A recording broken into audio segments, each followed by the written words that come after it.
Quiero compartir hoy, no es continuación. Hace 8 días, Víctor en la primera reunión compartió acerca del efecto del caos desde la perspectiva bíblica. No sé si usted estuvo, si no, yo le invito a que lo pueda ver en línea para poder entender ahora. Vuelvo a repetir, no es una segunda parte, pero mientras él estaba compartiendo, estaba yo pensando precisamente en esto, y quiero que de favor usted pueda seguirme con su Biblia. Algunos textos van a estar aquí y el resto no. La segunda cosa, quiero que también usted pueda seguir conmigo en unas diapositivas en donde estaremos poniendo una línea del tiempo. Quiero que me ponga mucha atención para poder entender este contexto. Lo que básicamente inició la semana pasada en la primera reunión del efecto del caos desde la perspectiva bíblica es con una aseveración similar a esta: pequeñas acciones pueden tener consecuencias inesperadas y a gran alcance. Habló de lo que un matemático definió como lo que se le conoce que el efecto mariposa. Ustedes recordarán. Y aunque es una metáfora, la idea es del efecto mariposa dice este matemático, que como el aleteo de una mariposa en una parte del mundo puede hacer que repercuta en un huracán en otra parte del mundo. Ahora, es una metáfora, pero lo que está enseñando es precisamente que nada es fortuito. Todo de alguna manera tiene un origen y se va extendiendo y va teniendo un efecto. Víctor lo llevó a hablar, por ejemplo, de algunos pasajes de las Escrituras, comparándolo con el Evangelio, en donde menciona que es como una semilla de mostaza y que crece a tal grado que trae una bendición el Evangelio. Ahora, quiero retomar esto y quiero que por favor me vaya siguiendo con toda su atención, de favor. Espero no se me pueda perder. Y no puedo olvidar esto: pequeñas acciones pueden tener consecuencias inesperadas a corto, mediano o largo plazo. Ahora, pequeñas acciones son las que hacemos, pero hay algo que quiero que también nosotros entendamos: que aún esas inacciones, las cosas que no hacemos, que pasamos por alto o que las minimizamos, también pueden tener consecuencias a largo alcance.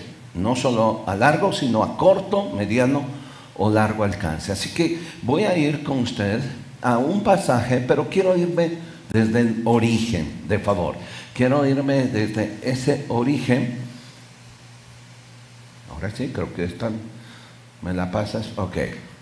Empecemos, por favor, con un pasaje de Cantares.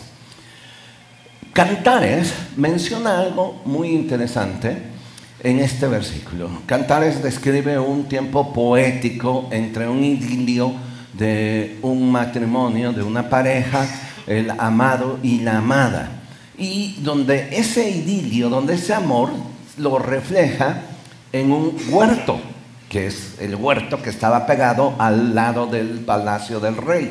Ese es el huerto del rey.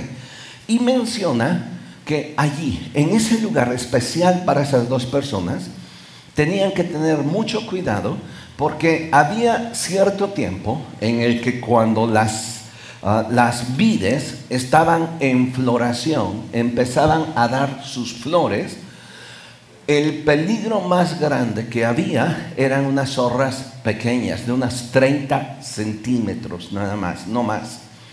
Y que, aunque cercaban todo el viñedo, bueno, eran tan astutas las zorras, que no brincaban, sino que hacían por abajo sus hoyos para entrar y comer no solo las uvas, sino las flores, y así evitar una buena cosecha. Entonces, el escritor Salomón escribe en este pasaje algo bien interesante. Dice, cazadnos las zorras. Y luego dice, las zorras pequeñas, las que de alguna manera pudieran ser insignificantes. Porque muchas veces nosotros ponemos atención a las cosas grandes. Nos asombra hacer ver las cosas grandes o las hacemos más grandes creyendo que son más importantes. Pero hay cosas pequeñas que nosotros tenemos que poner atención. Porque si esas zorras pequeñas nosotros no las cazamos, no las atrapamos, dice Cantares, ellas echarán a perder nuestras viñas, porque nuestras viñas están en cierne, es decir, en floración. En la parte de abajo estoy poniendo la traducción en la Nueva Versión Internacional y dicen, atrapen las zorras, a esas zorras pequeñas que arruinan nuestros viñedos están en flor. Entonces, quiero que por favor no pierda de vista hoy en esta mañana esto. Las zorras pequeñas, si usted quiere ponerle pecados pequeños, acciones pequeñas o no acciones pequeñas, no hacer algo en su debido tiempo y obedecer a hacerlo, tarde o temprano nuestras vidas van a ser echadas a perder y no va a haber un buen fruto. Esa es la idea de este pasaje. Ahora bien, creo que ahora quiero que vayamos a una historia interesante. Empezamos desde el principio. La historia que voy a hablar es la historia de un pueblo que cuando Israel salió de Egipto hacia la tierra prometida, ustedes recordarán que pasó por 40 años en el desierto. Pero al salir de Egipto hacia la tierra prometida, la primera confrontación que tuvieron fue con un pueblo que no les permitió pasar, pero después fueron atacados por otro pueblo que eran los amalecitas. Ahora, vaya conmigo por favor, aunque está aquí el texto, yo le sugiero que usted pueda ver en su Biblia este pasaje, subrayarlo para después meditar un poquitito en las Escrituras ya en casa, por favor, en Deuteronomio capítulo 25. Deuteronomio capítulo 25, del versículo 17 en adelante, recordarán por favor lo siguiente. Deuteronomio es como si fuera una recopilación o una repetición de la ley, que eso es lo que significa Deuteronomio. Muchas de las cosas que se escriben en Deuteronomio usted la puede leer en Éxodo. Y esta historia en Éxodo capítulo 17, nada más por aquí pongo al margen si usted quiere poner, no describe una actitud artera de los amalecitas. Allí describe lo que todos conocemos cuando Israel pelea contra Amalek, y en ese momento cuando en la parte de abajo estaban peleando, pues en el momento en que Moisés levantaba sus manos, el pueblo de Israel ganaba, pero se cansaba y entonces perdía. Llegaron 2 ayudantes de él y les levantaron las manos. ¿Se acuerdan de esa historia? ¿Ok? Hasta allí nos describe, donde dice que tuvieron que poner unas piedras en las manos y levantarle sus manos para que pudiera ganar el pueblo de Israel. Esa es la parte, la describe en Éxodo 17. Sin embargo, no describe la parte que está atrás. ¿Por qué se llevó a cabo esa guerra? Esa guerra se llevó a cabo por un trato artero, vil. Dice en este pasaje, vean lo siguiente, dice, acuérdate, Dios le dice a Moisés, y Moisés se lo dice al pueblo de Israel, y les dice lo siguiente: acuérdate de lo que hizo Amalek contigo en el camino cuando salías de Egipto, de cómo te salió al encuentro en el camino y te desbarató la retaguardia de todos los débiles que iban detrás de ti cuando tú estabas cansado y trabajado y no tuvo ningún temor de ti. Ahora, yo les decía que es artero, porque lo que hizo, aunque era una estrategia de guerra, fue atacar por atrás al pueblo de Israel. Cuando Israel caminaba, Quienes iban hasta adelante eran los más fuertes, porque ellos eran los que iban abriendo camino, pero eran los que libraban las batallas.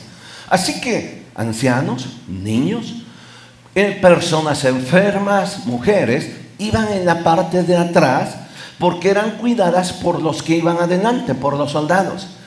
Y fue tal la actitud del pueblo de Amalek que en vez de enfrentar a los más fuertes, ¿qué hizo? Empezó a atacar por atrás. Y lo dice allí, a los débiles, a los ancianos, a los niños, y les dijo una cosa: cuando tú ibas cansado. Mire, cuando caminaban como un ejército, cuando alguno se enfermaba, lo pasaban en la parte de atrás, no por desecharlo, sino esperando que se recuperara. Si de alguna manera alguien estaba cansado, pues lo pasaban atrás. Tenía que reconocer esa situación para evitar que les agarraran por sorpresa enfrente. Entonces el pueblo de Israel iba cansado, especialmente los que iban atrás. Algunos se rezagaban, pero eso no era problema, porque estaban seguros por los que iban al frente luchando. ¿Cuál fue la estrategia de Amalek? No fue enfrentar a los más fuertes, sino destruirlos por los más débiles. Y eso es lo que Satanás siempre va a hacer en nuestras vidas. Satanás siempre va a atacar su familia, mi familia, empezando por los más débiles. Los más fuertes no. Piensen por favor en sus niños. Piensen por favor en la gente que está a nuestro cuidado, porque cada uno de los que estamos aquí somos responsables delante de Dios por nuestra familia. Pero muchas veces Satanás va a actuar de una manera vil, menospreciable por los, llamémosle así, enfermos, inocentes, cansados.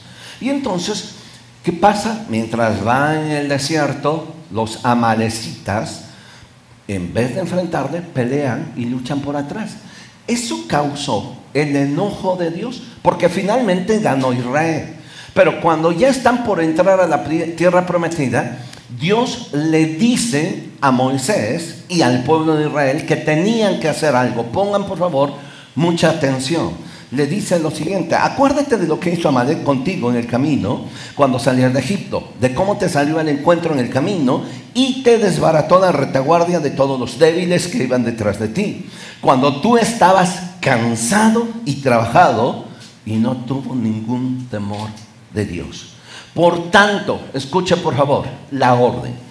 Por tanto, cuando Jehová tu Dios te dé descanso de todos tus enemigos alrededor de la tierra que Jehová tu Dios te da por heredad para que la poseas, ¿qué tienes que hacer?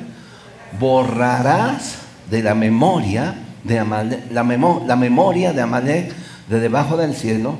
Y luego le repite la última parte: no lo olvides. ¿Qué es lo que le está diciendo? Mira, cuando tú entres a la tierra prometida, ya ganaste esta batalla. Pero cuando tú entres, tú vas a borrar a los amalecitas. En otras palabras, no los vas a dejar vivos. Cuando Israel entra a Canaán, que es la tierra prometida, estaba rodeada de amorreos, jebuseos, heveos, amalecitas, etc.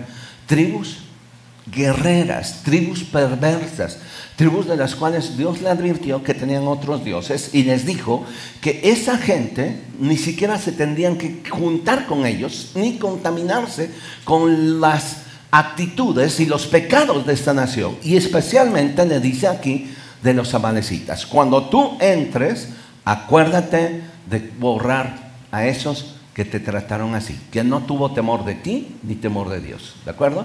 Ahora, esta es la historia donde va el pueblo de Israel, gana finalmente, pero bien, entran a la tierra prometida. Pasan los años. Aquí estoy poniendo un mapa, por favor, por donde vean cuál es la región de Amalek. Si usted observa, por favor, en el mapa, Egipto sube, pasan esa parte que es el Mar Rojo, pasan por el desierto del Sinaí, la península del Sinaí, en la parte esa triangular, y después suben. Toda esa región era amalecita. y que y estaba tan grande los amalecitas que llegaban a la región de Palestina. Y Dios le advirtió: cuando tú entres, los vas a borrar, los vas a destruir. Ahora bien, ¿por qué se lo dijo? No es solamente porque fuera un Dios vengativo, porque era un Dios que dijo: pues me las vas a pagar. No, sino por una razón, porque Dios quería proteger a su pueblo. Acompáñeme ahora a Deuteronomio, a Números, regrésese tantito de favor, a Números capítulo 33.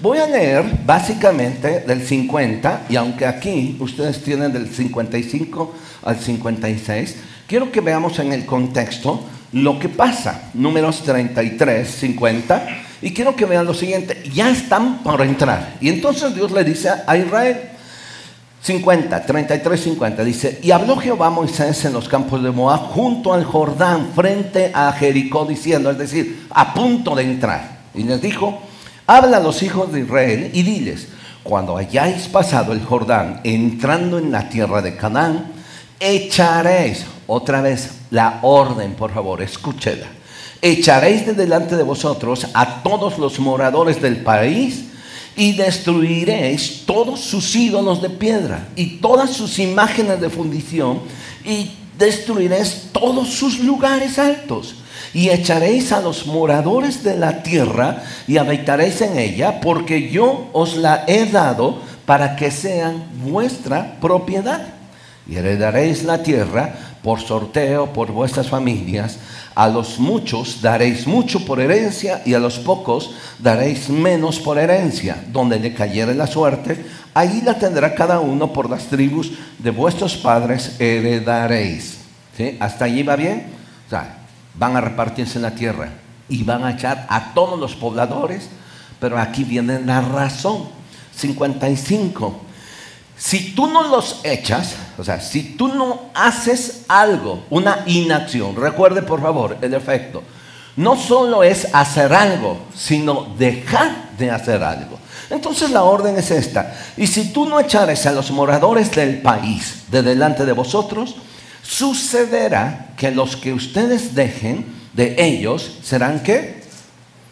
Ahora, aquí esto está, serán ¿qué? Aguijones en vuestros ojos y por espinas en vuestros costados, y os afligirán sobre la tierra en que habitaréis. Y no solo eso, además haré yo a vosotros como yo pensé hacerles a ellos. ¿Entienden lo fuerte de este pasaje? Primero le dice: si tú no haces lo que yo te digo, que echas a todos estos moradores, ellos van a ser como espinas para tus ojos y a tus costados, en tus costillas. Esta es una expresión que todos nosotros podemos entender. Puede ser a veces muy suave el toque de alguien que venga y le pique las costillas, ¿sí o no? Pero la reacción es inmediata. O sea, muy suave, pero duele, ¿sí? Y Dios le está diciendo en este pasaje, dice que si tú los dejas vivir, ellos van a ser como aguijones en tus ojos y espinas en tus costados. Te van a estar lastimando. Pero no solo eso, esos que tú vas a dejar vivir, porque no vas a actuar, esos que van a hacer, así yo te voy a tratar. Si yo pensaba destruirlos a ellos, yo te voy a tratar así. Es una advertencia muy seria. Quiero que por favor vayan tomando en cuenta esto, por favor. Recuerde, pequeñas acciones pueden tener grandes repercusiones. Pequeñas inacciones que decimos: no va a pasar nada, no pasó nada, no hice nada, finalmente también nos traerá consecuencias. ¿Hasta aquí vamos bien? Ahora, veamos por favor lo siguiente. Ahorita vamos a ver la línea del tiempo para que usted pueda ver esto. Bien, entra el pueblo de Israel. Recuerda que Moisés muere. Quien está al frente es Josué. Josué llega, reparte al pueblo de Israel, como le había dicho, por suerte las tierras. Todo el tiempo que vive Josué, el pueblo de Israel busca a Dios. Pero a la muerte de Josué, pues entonces cada quien empieza a hacer de las suyas. A la muerte de un líder, cada quien toma sus decisiones. ¿Y qué es lo que pasa ahora? Recuerde, nos saltamos hasta el periodo de los jueces, por favor. Jueces capítulo 2. Allí usted lo tiene esa parte, pero quiero que vaya conmigo, si usted trae su Biblia. Jueces capítulo 2, versículo 1.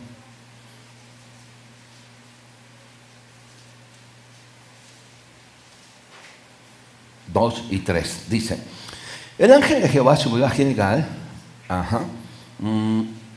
de Gilgal a Boquim, y dijo: yo os saqué de Egipto y les introduje en la tierra de la cual había jurado a vuestros padres, diciendo: no invalidaré jamás mi pacto con vosotros, con tal, recuerda, aquí ya había muerto Moisés y también Josué. Ahora empieza un periodo en donde cada quien hace lo que bien le parece. Esa es la historia de los jueces. Y en este primer aspecto, el primer juez va a ser Otoniel. Y entonces empiezan a ser oprimidos. Ahora, dice: yo les dije que cuando ustedes salieron de Egipto, les introduje en la tierra en la cual había jurado a vuestros padres, diciendo que yo no invalidaré jamás mi pacto con vosotros, con tal que vosotros no hagáis pacto con los moradores de esta tierra, cuyos altares habréis de derribar, mas vosotros no habéis, ¿qué dice? Atendido, amigos. O sea, no hicieron lo que yo les dije. O sea, les valió queso. No hicieron nada. Y yo les prometí que no iba a invalidar mi pacto, pero con tal que ustedes hicieran esto, lo que les había advertido. Pero ustedes no lo hicieron. Versículo 3. Por tanto, ahora vea por favor, yo también les digo: no echaré de delante de vosotros a estos enemigos. O sea, los voy a dejar allí con ustedes. Yo no lo voy a hacer. Ustedes los tenían que hacer, pero yo no lo voy a hacer. Ojo con esto, porque muchas veces creemos que Dios tiene que resolver nuestros problemas después de que yo no haga las cosas. Ay, Señor, ayúdame. Pero era cosa que yo tenía que hacer. El pueblo de Israel tenía que echar a estos enemigos. No lo hizo y Dios le dijo: yo no los voy a echar, porque tú los tenías que hacer. Ojo por favor con esto. Los cristianos a veces solemos espiritualizar todo y echarle la culpa a Dios de todo, o querer que Dios resuelva las cosas que nosotros no hacemos. Y entonces nos metemos en problemas, porque es que mi fe es grande. Sí, pero es un problema en el cual tú te metiste y tú tienes que resolver. Entonces Dios le dice: por tanto, yo también les digo, estoy en el versículo 3, no los echaré de delante de vosotros, sino que serán, ¿qué? ¿Recuerdan lo que les había dicho en el pasaje anterior? O sea, dice: tú no lo hiciste y yo no voy a echar a esos, sino que los voy a dejar, porque ellos serán, ¿qué? Azotes, y les vuelvo a repetir, para vuestros costados. Sus dioses serán tropezadero. Y cuando el ángel de Jehová habló estas palabras, todos los hijos de Israel, el pueblo alzó su voz y lloró, y llamaron el nombre de aquel lugar Boquim, y ofrecieron sacrificios a Dios o a Jehová. Boquim significa los que lloran, pero no resolvieron nada. Usted puede llorar, usted puede lamentarse. Si no resuelve nada, el problema seguirá allí. ¿Me va siguiendo? Ahora, lloraron, no hicieron nada. Ahora, sáltese tantito para que usted vea qué es lo que pasa. Versículo 10. De aquí estamos en Jueces, ese sí no está aquí. Dice: y toda aquella generación también fue reunida a sus padres, esa generación de Josué, ¿sí? Se levantó después de ellos otra generación que no conocía a Jehová ni la obra que Dios había hecho por Israel, sus hijos. Y después los hijos de Israel hicieron lo malo ante los ojos de Jehová y sirvieron a los Baales. ¿Recuerdan lo que les dijo? Serán tropezaderos. Versículo 12. Dejaron a Jehová, el Dios de sus padres, que los había sacado de la tierra de Egipto, y se fueron tras otros dioses, los dioses de los pueblos que estaban en sus alrededores, a los cuales adoraron y provocaron a ira a Jehová. Y dejaron a Jehová y adoraron a Baal y a Astarot. Y se encendió contra Israel el furor de Jehová, el cual los entregó en manos de robadores que los despojaron. Los vendió en manos de sus enemigos de alrededor. Y vea por favor, y no pudieron ya hacer frente a sus enemigos. Ahora vea el versículo 15. Para mí es un versículo muy fuerte y muy temerario. Dice, y por donde quiera que salían ellos, el pueblo de Israel, ¿qué pasaba? La mano de Jehová estaba contra ellos para mal. ¿Entiende eso? O sea, quiero que por favor me vaya entendiendo la gravedad de las cosas que muchas veces minimizamos. La gravedad de las cosas que nosotros decimos, no pasa nada. Sí pasa mucho. A tal grado que dice que Dios se volvió su enemigo. Y que cualquier cosa que ellos hacían, ¿quién se les aparecía? Dios. Dice que la mano de Dios estaba contra ellos. ¿Se da cuenta en qué problema serio nos metemos? No solo nos metemos con los enemigos, sino que ahora tenemos un enemigo más grande. Porque no hicimos lo que teníamos que hacer. Tomamos a la ligera los mandamientos, la palabra o lo que Dios nos dice. Simple y sencillamente no pasa nada. Sí pasa mucho. Y pasó mucho. Quizás no con esta generación, sino con la otra. Los hijos de esa generación que eran la generación de Josué. Entonces, la mano de Dios, por lo que ellos hacían, estaba contra ellos. Mira, subraya eso, vea lo fuerte, por favor, que es. Por donde quiera que salían, la mano de Jehová estaba contra ellos para mal, como Jehová había dicho y como Jehová se lo había jurado, y tuvieron, ¿qué dice? Gran aflicción. Es un texto muy fuerte. Por donde quiera que salían, la mano de Jehová estaba contra ellos para mal. Ahora, déjeme hacer una acotación rápido con esto. Dice que la generación de sus padres había muerto. Está bien. Pero ahora, esa siguiente generación es la que estaba sufriendo las consecuencias de lo que no hicieron sus padres. Por favor, quiero que papá, usted y yo entendamos la responsabilidad tan grande que tenemos con la generación que viene. Nuestros hijos. Quizá usted sea llamado a la presencia de Dios tarde, temprano, más tarde, temprano, no sé. El punto es la generación que estamos dejando, que va a enfrentar las consecuencias de lo que yo no hice. ¿Me va siguiendo? O sea, lo que yo no hice, lo que me pareció insignificante, lo que me pareció en un momento dado decir, pues ellos tomarán sus decisiones. ¿Sí? Pero la Biblia me dice, Proverbios 22:6. ¿Lo recuerda? No vaya allá. ¿Qué dice? Instruye. Okay. ¿Cuándo? Cuando es niño. Y cuando fuere grande, no se aparta. Tal vez en algún momento sus hijos, mis hijos, van a agarrar monte. Eso sí. Pero la palabra de Dios estará allí. Esa semilla que usted puso, que dedicó, tarde o temprano va a germinar. Pero si no la hizo, mucho cuidado. Ahora, veamos por favor esta situación. Miren,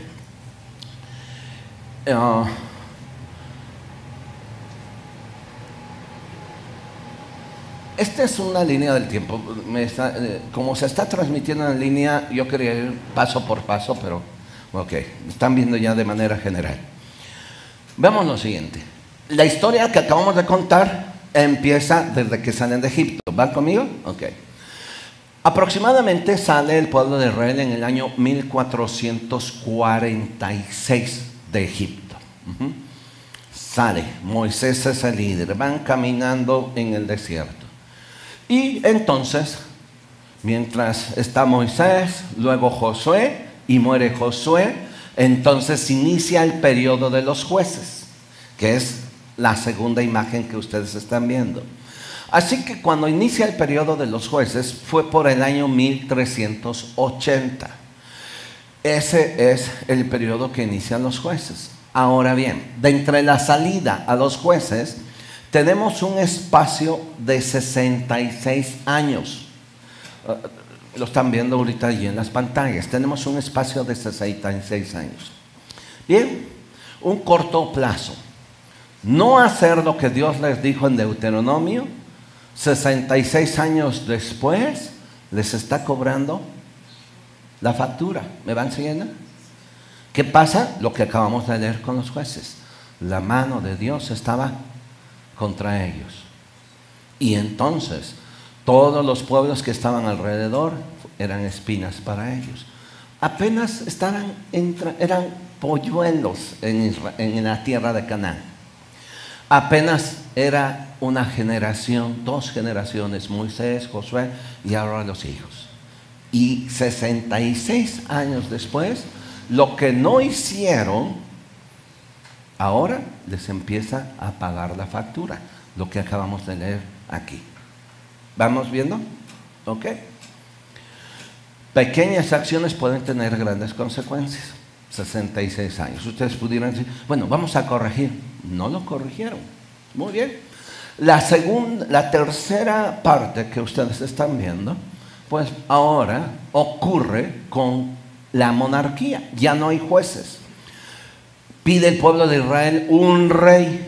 Dios les da un rey y el primer rey va a ser Saúl. ¿De acuerdo? Y Saúl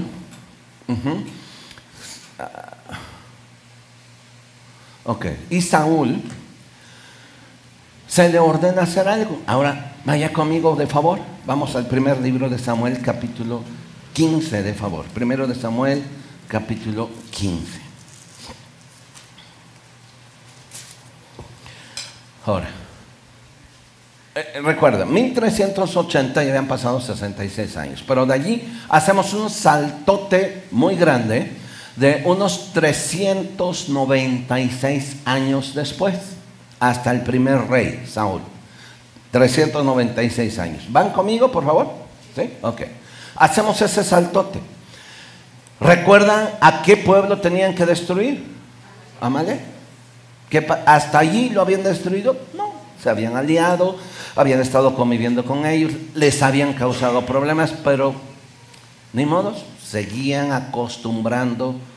acostumbrándose a eso. Ahora, 300 años después, 396 años después, tienen la oportunidad de romper esa situación con Saúl, primer rey de Israel. Vamos conmigo, vamos rápido, por favor. Versículo 1 al 9. Después Samuel dijo a Saúl: Jehová me envió a que te ungiese por rey sobre su pueblo Israel. Ahora pues, está atento a las palabras de Jehová. Así ha dicho Jehová de los ejércitos: yo castigaré lo que hizo. Ahora, recuerdo otra vez. Yo castigaré lo que hizo Amalek a Israel. Al oponérsele en el camino cuando subía de Egipto. Si no lo hicieron los otros, lo vas a hacer tú, ¿va? Dice, yo te he puesto por rey, pero tú tienes que hacer esto. Lo que 390, casi 400 años atrás no lo hicieron, tú lo tienes que hacer. Y entonces le dice, ve pues ahora, ¿y qué tienes que hacer? Ir a Amalek y destruye todo lo que tiene y no te apiades de él. Mata a hombres, mujeres y niños y aun los de pecho, vacas, ovejas, camellos y asnos. Saúl pues convocó a todo el pueblo y les pasó revista en Telaim, 200,000 de a pie y 10,000 hombres de Judá. Y viniendo Saúl a la ciudad de Amalek, puso emboscada en el valle. Y dijo Saúl a los ceneos: idos, apartaos y salid entre los de Amalek, para que no os destruya juntamente con ellos, porque vosotros mostrasteis misericordia a todos los hijos de Israel cuando subían de Egipto. Y se apartaron los ceneos de entre los hijos de Amalek, que todavía persistían allí. Saúl derrotó a los amalecitas, hasta allí vamos bien. Desde Ávila hasta llegar a Shur, que está al oriente de Egipto. ¿Y qué hizo Saúl? Obedecer a medias. Obediencia a medias es desobediencia. Y muchas veces justificamos esa inactitud. Justificamos en vez de enfrentarla. Fíjese lo que hizo Saúl. Dice, y tomó vivo a Agag, rey de Amalek. Ahora, subraya por favor Agag, ¿sí? O sea, Agag, rey de Amalek. Es decir, Agag era como si fuera el faraón. No era el nombre del rey amalecita. Prácticamente todos los reyes amalecitas eran Agag, llamémoslo de alguna manera, ¿no? Agag, y tenía un nombre, así como el faraón Amenhotep, etcétera, y todo eso. Entonces, Agag era el rey amalecita. Pero subraye, por favor, no pierda de vista la palabra Agag. Y le dice, y tomó vivo a Agag, rey de Amalek, pero a todo el pueblo mató a filo de espada. Es decir, que obedeció a Dios a medias. O sea, lo que tenía que destruir al mero lo dejó vivo.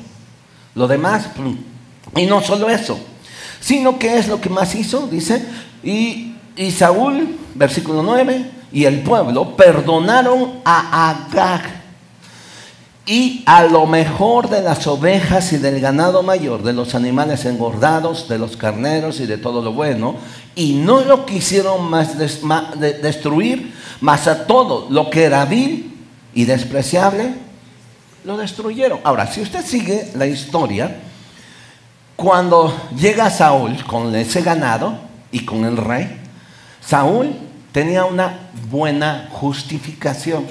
Su intención en cierto sentido era buena. Llega Samuel y le dice, oye, ¿obedeciste? Léalo después allá en casa. Y Saúl le dice, sí, obedecí. Y entonces Samuel dice, a ver, dime qué es esto que estoy oyendo ahí atrás. Porque oigo el balido de las ovejas, el mugido de las vacas. ¿Qué es lo que oigo? Y entonces Samuel dice, sí, mira, obedecí a Dios, pero ¿qué crees? Todo eso, como lo vi bueno, se lo estoy ofreciendo a Dios. Lo traje para ofrecer un sacrificio a Dios. Dígame por favor una cosa, ¿su intención era buena? ¿Sí o no? Sí. Era buena su intención. Es que se lo quiero dar a Dios porque ¿para qué destruirlo? Si sirve y se lo voy a dar a Dios. Pero escúcheme por favor, Dios le había dado una orden tajante. La intención de Saúl pudiera parecer buena, pero finalmente es desobediencia. No hacer algo. Por favor, piense en cuántas veces usted y yo nos justificamos con nuestras intenciones buenas. Es que no era mi intención esta, ¿sí? Y muchas veces hacemos cosas y las justificamos. Es que no era mi intención. Entonces, ¿cuál sería la cosa que tenemos que hacer? Bueno, si no era tu intención, no te preocupes. Tenemos que empezar a hacer las cosas intencionales y no justificarnos dentro de algo que parece ser bueno. Porque la intención de Saúl fue buena, pero ante los ojos de Dios no era lo que se le había pedido. Entonces Saúl le dijo, mira, traje lo mejor de las ovejas, esto, lo otro, y perdoné a Agag porque pues era el rey. ¿Cuál fue la orden de Dios? Destruirás todo. No lo dejes vivo. Pero hizo algo a medias. Inacción. Entonces, la historia allí no termina. Bueno, la historia allí termina en cuanto a Saúl. ¿Qué es lo que pasa con Saúl? Dios le dice, bueno, mira, como tú no obedeciste a Dios, Dios te va a desechar. Punto. Así de sencillo. Y le dice porque como pecado de adivinación es la desobediencia y como pecado de idolatría es la rebelión. Así que si tú no obedeciste, este va a ser tu último día en que vas a ser rey, porque Dios va a levantar otro, y se lo dice así gacho, otro que es mejor que tú. Decirle eso a alguien es gacho. Y lo levanta. ¿Cuál fue el siguiente rey? David. Ahora, Hasta ahí vamos bien. Bueno, pareciera ser que las cosas salieron bien, ¿no? Bueno, ya, no hay problema. Ahí está el rey, ahí está Amalek, ahí está Gad, ahí déjenlo, ¿no? El problema seguía ahí. El problema de Amalek seguía ahí. Dios no se le iba a olvidar. Y no solo eso, Amalek y toda esa descendencia. ¿Cuántos años ustedes están viendo que habían pasado hasta Saúl? Casi 400 años. Muy bien. Sáltense conmigo ahora hasta el libro de Esther, de favor, ¿sí? Si usted se salta hasta el libro de Esther. Ahora, en esta historia del libro de Esther, vamos a ubicarnos, por favor, más o menos en el año 486 o 460 después de Cristo. Digo, antes de Cristo.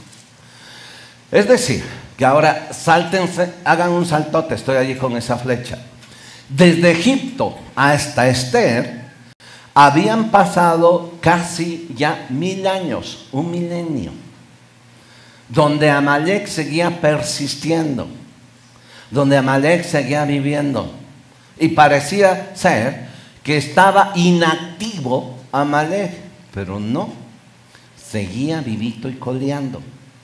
Seguía allí el mismo problema, por favor. Casi 1000 años después. Ahora, la historia de Esther, te las resumo rápido. Bien, Esther casa con Asuero, rey de Persia. Ahora, aquí ya es un asunto con persas. Déjeme explicarle rápido. Amalek era nieto de Esaú.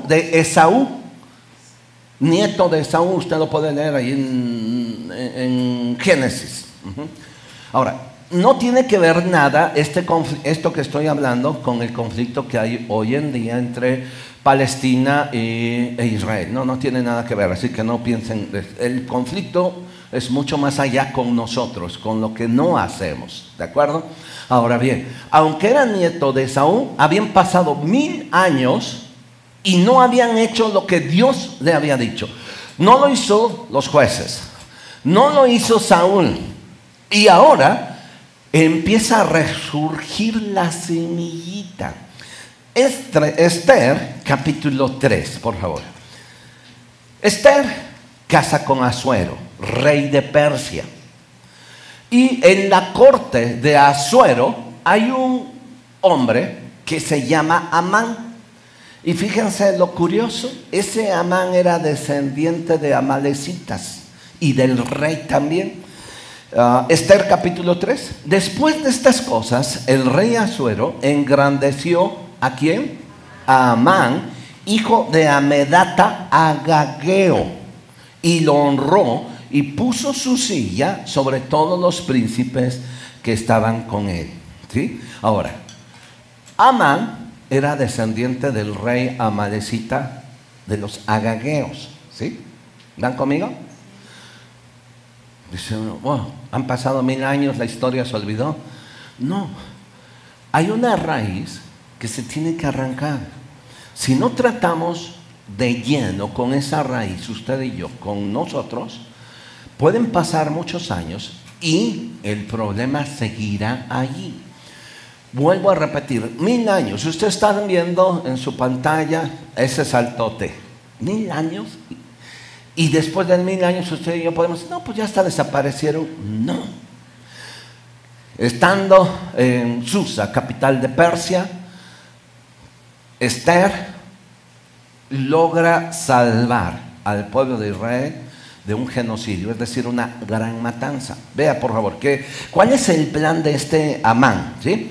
Y después de estas cosas, el rey Asuero engrandeció a Amán. ¿De dónde apareció Amán? Por ahí aparece. ¿Cómo? ¿Quién sabe? Allí está. ¿Sale? Y dice que el rey Asuero lo honró y lo puso en su silla sobre todos los príncipes que estaban con él. Y todos los siervos del rey que estaban a la puerta del rey se arrodillaban y se inclinaban ante Amán, porque así lo había mandado el rey. Pero Mardoqueo, tío de Esther, ¿sí? Mardoqueo ni se arrodillaba ni se humillaba, era judío. Y entonces los siervos del rey que estaban a las puertas le preguntaron a Mardoqueo: ¿por qué traspasas el mandamiento del rey? Es decir, ¿por qué no te arrodillas ante Amán? Y aconteció que hablándole cada día de esta manera y no escuchándolos él, lo denunciaron a Amán, para ver si Mardoqueo se mantendría firme en su dicho, porque ya les había declarado que era judío. Y vio Amán que Mardoqueo ni se arrodillaba ni se humillaba delante de él, y se llenó de ira. Pero tuvo en poco poner mano en Mardoqueo solamente. O sea, no dice: no me voy a desquitar con Mardoqueo, sino que dice: pues ya le habían declarado cuál era el pueblo de Mardoqueo. Y procuró Amán, descendiente de Amalek, procuró Amán destruir ¿a quién? A todos los judíos que había en el reino de Asuero, al pueblo de Mardoqueo. Ya no era con un hombre, sino con todos los judíos. Ahora, quiero que vea otra vez esa raíz y esa inacción. Recuerda la primera cosa: pequeñas inacciones o acciones pueden tener un efecto grande. Muchos años después, 1000 años después, estuvo a punto de desaparecer el pueblo de Israel en Persia, porque Amán, descendiente de Amalek, seguía viviendo. El espíritu de Amalek seguía allí, por no enfrentarlo desde el principio. Pasaron 1000 años y entonces, no solo ahora Amán quiere desquitarse con Mardoqueo, o sea, sino ahora dice: no solo a ti, sino a todo tu pueblo lo voy a destruir. Y bueno, la historia es que se genera un edicto, etcétera, y finalmente logra meterse por allí Amán, haciendo que en tal fecha debería de destruirse a todo el pueblo de Israel. Todos los persas y todos los que no eran judíos tenían que morir, tenían la opción de matar y entrar a las casas de todos los judíos. Y ya estaba el día, pero tuvo que intervenir una mujer, Esther. Lea la historia, no quiero clavarme allí. Y ella intervino para salvar al pueblo de Israel. Muy bien. Amán no solo había hecho que el rey hiciera un edicto para que matasen a todo el pueblo de Israel, ¿sí?, sino que también había hecho una horca en el patio de su casa, que era particular, una horca para Mardoqueo. Y estaba ya frotándose las manos: voy a ganar tal día.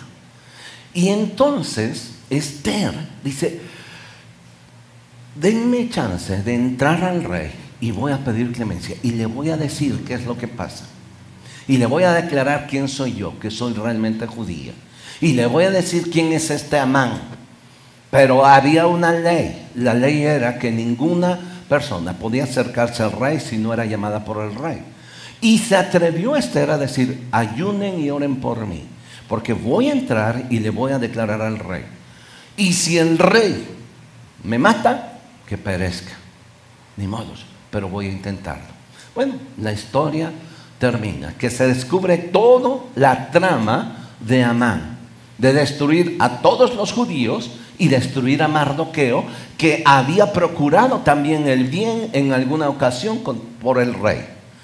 Finalmente, entonces, la horca que estaba preparada para Amán, para Mardoqueo, allí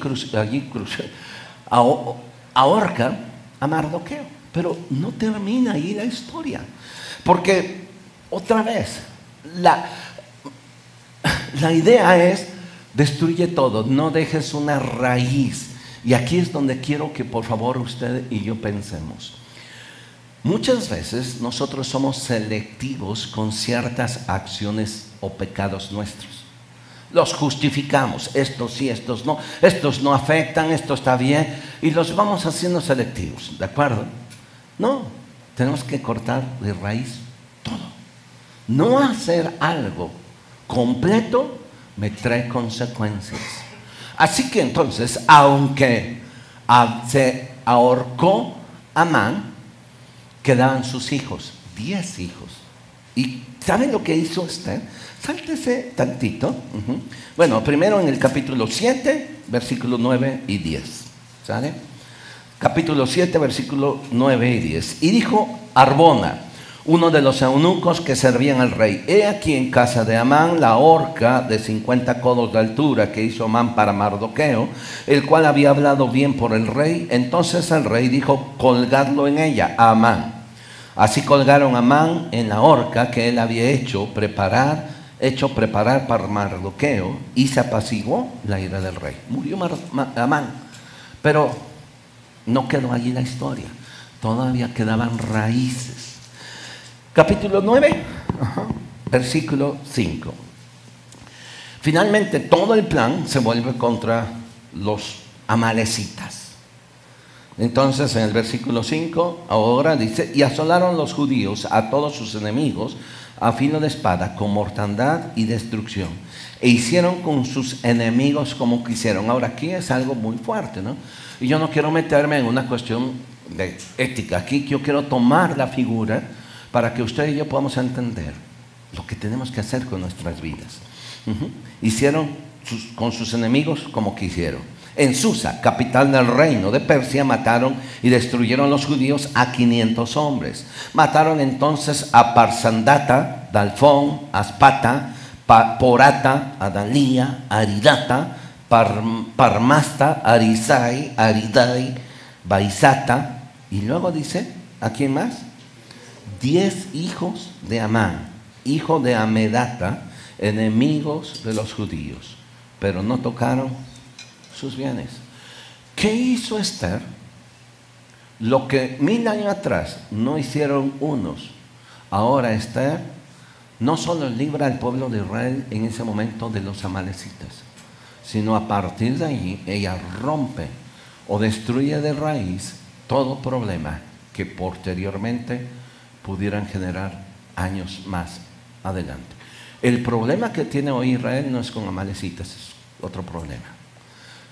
¿Quién resolvió el problema con los amalecitas? Esther.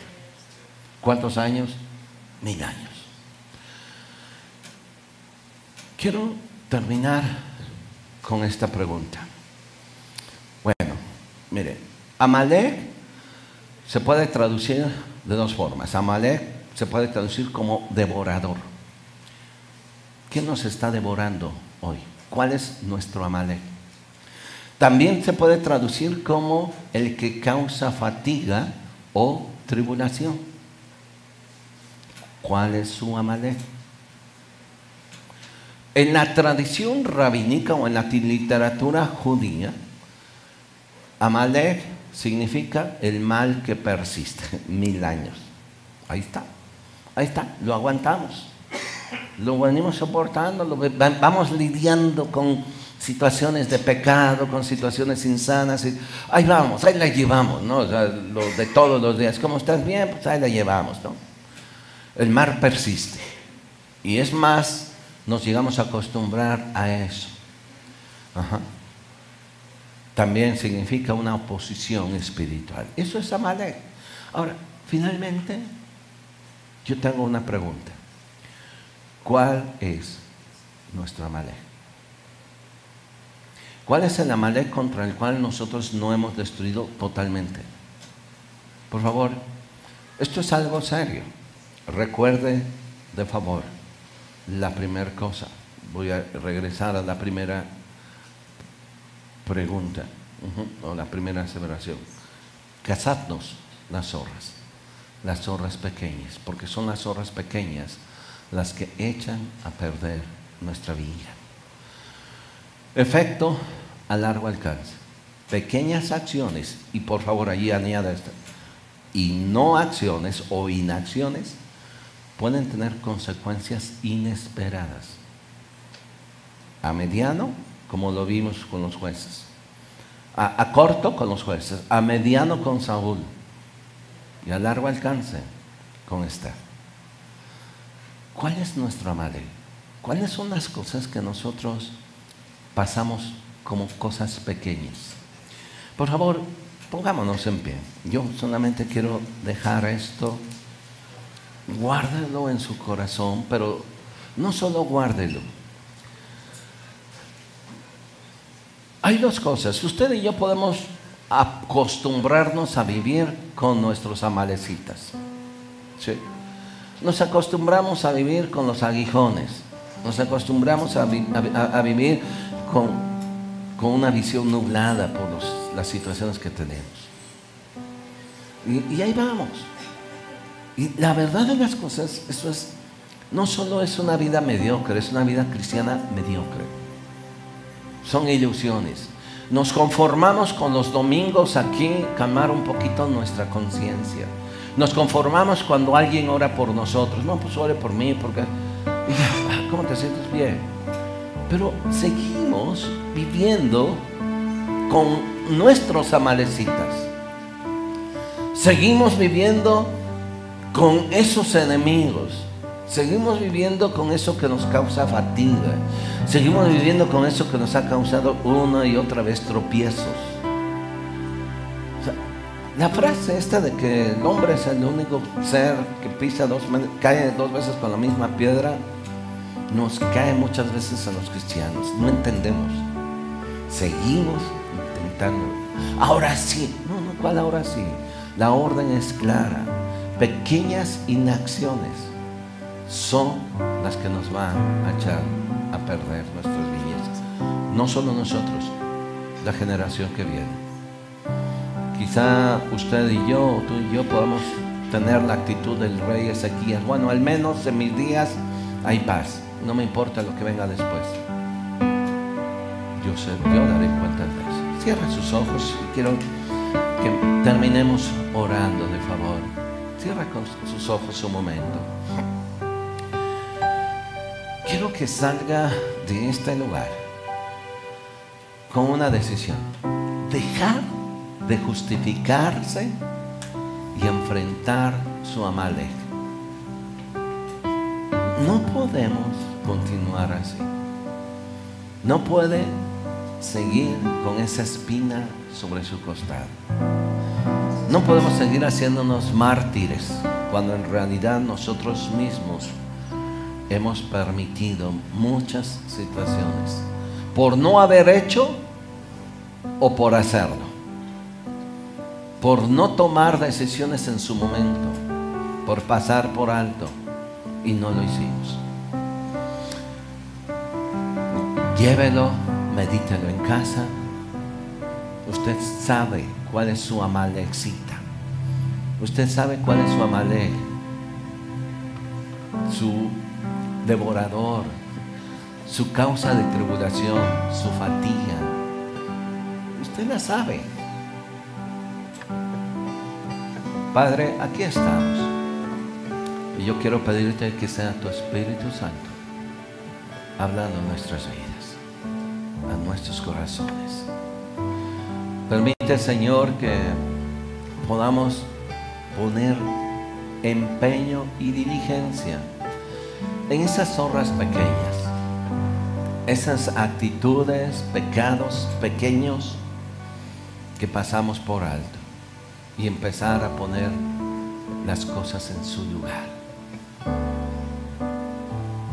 Queremos, Señor, tener esa vida abundante que tú nos ofreces, pero nunca la podremos vivir teniendo alrededor nuestros amalecitas que nos están lastimando, que nos están hiriendo, y que ahí están y pueden persistir 100, 200, 300, 1000 años. Así que quiero pedirte que tomes nuestras vidas en tus manos. Gracias, Jesús.